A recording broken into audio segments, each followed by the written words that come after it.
Hello and welcome back to the channel. I am joined by Laura from A Brick Without a Wall podcast. No video today. We will be back with that at a later date.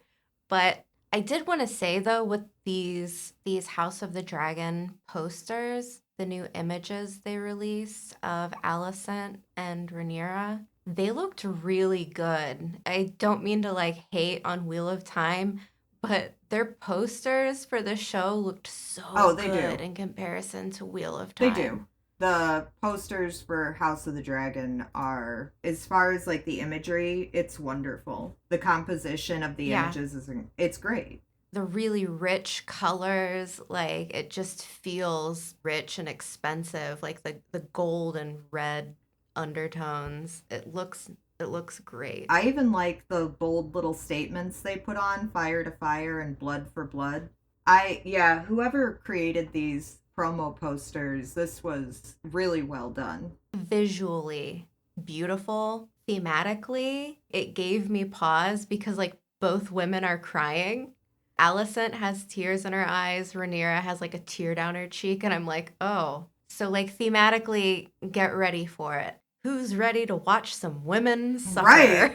you God, it's know, the main theme of like that show.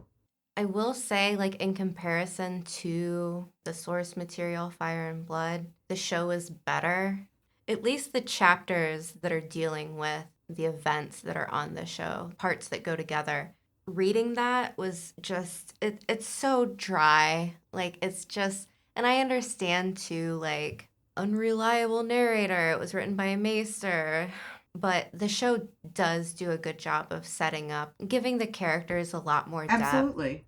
and it's really weird that it's like, I guess it's not weird. It's understandable that people are like, I'm Team Rhaenyra, I'm Team Alicent. Or, like, I understand, like, that's how humans work. Who's your favorite football team? Who's your favorite this? What's your favorite that? Like, I get it.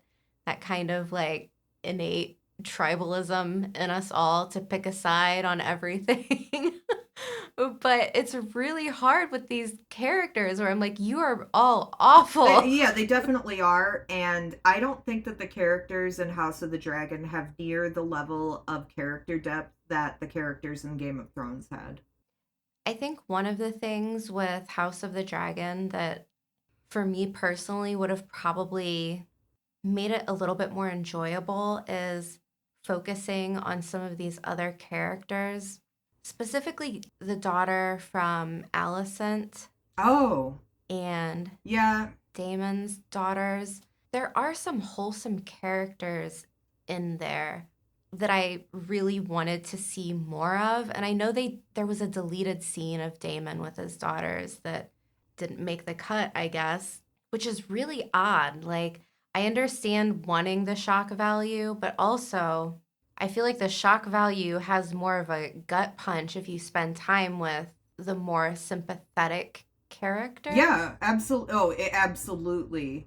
If there had been more like, I guess you would say like aspects of humanity put into some of the main characters, I think it would have given them a lot more depth and I think it would have given the story more punch, like you were saying. Because it does really seem to be amping up.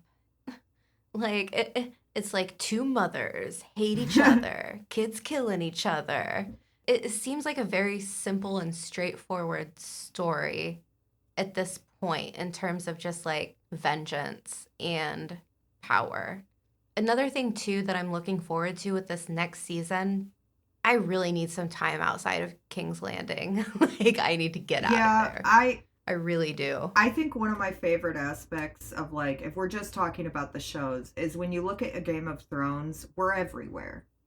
We're at the Wall, we're in Winterfell, we're across the Narrow Sea, we're in King's Landing, we're in the Reach, we're in we're in Dorne, we're going everywhere. And there's so many characters with so many different motives, and even like the Game of Thrones itself has way more players on the field.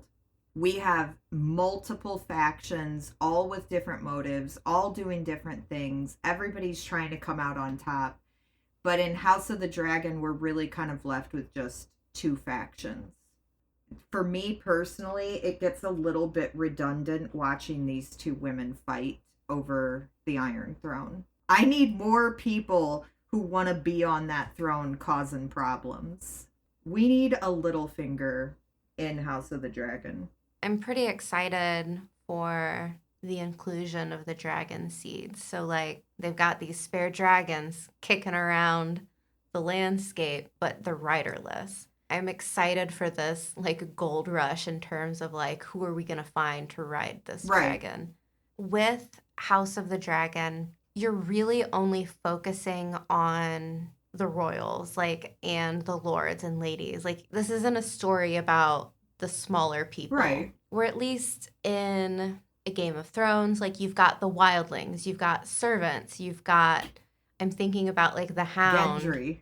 Yeah, like Hot pie. you've got these, yeah, right? You've got these lovable scamps, Yeah, kind and of, then you've got like, in the and then you've background. got really awful lesser tier characters, like we've got the Boltons. Right, like a large presence for a smaller house, I guess. Like another large presence from a smaller role in like the Dothraki and the civilizations that are in Essos and things like that. And I think that House of the Dragon kind of lacks that in a way that Game of Thrones had almost an overabundance of it. Right? Yeah, that's what I'm excited for season 2 though. I want to see new characters, lower born characters, and a more variety of, I don't know, good and bad. For this show, it seems like everybody's gray, everybody's bad. Or if you're one of the good guys, like one of the lovable, sympathetic characters, it's like your story isn't important. So bye-bye. But like for season 2, like the dragon seeds, like I feel like that'll be really nice to have, like shake things up a little bit. But I guess that's why I'm really looking forward to Dunk and Egg or whatever they're deciding to call that adaptation, because I'm super excited about that. it's got it all. It's fun. We'll have to get started on that soon and maybe cover each of the 3 books and just, do a couple episodes on each. Yes, definitely.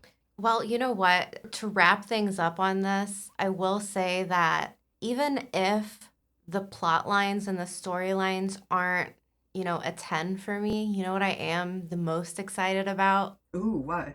The New visuals. dragons? Yeah, the dragons, the costumes, the landscapes, the set design.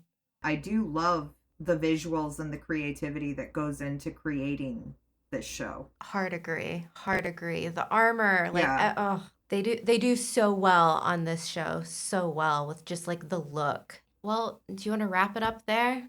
Yeah. All right. Thanks for listening. Thanks for watching. Go check out Laura's channel, and we will be back at a later date.